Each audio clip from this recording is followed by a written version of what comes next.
5 अगस्त 2021 को AIMIM के north Maharashtra के सदर डॉक्टर खालिद परवेज ने ट्विटर के जरिए इस बात की इत्तला दी कि मजलिस इत्तेहादुल मुस्लिमीन के कौमी सदर असदुद्दीन अवैसी,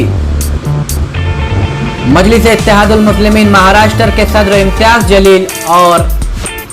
मजलिस के वर्किंग कमेटी के सदर गफ्फार कादरी की हिदायत पर रफात हुसैन को मजलिस इत्तेहादुल मुस्लिमीन शुमाली महाराष्ट्र का नायब सदर मुकर्रर किया गया है। रफात हुसैन को AIMIM नॉर्थ महाराष्ट्र का वाइस प्रेसिडेंट मुंतखब होने पर डॉक्टर खालिद परवेज ने उन्हें मुबारकबाद पेश की और नेक ख्वाहिशात का इजहार किया।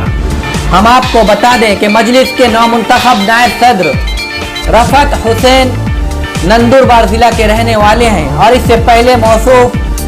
नंदुरबार जिला के सदर हुआ करते थे। इसी तरह मजलिस इत्तेहादुल मुस्लिमीन की बॉडी बढ़ते हुए नंदुरबार के रफात हुसैन शुमाली महाराष्ट्र के नायब सदरों तो मालेगांव शहर के अलहाज डॉक्टर खालिद परवेज बहैसियत शुमाली महाराष्ट्र के सदरों अपनी खिदमत अंजाम दे रहे हैं।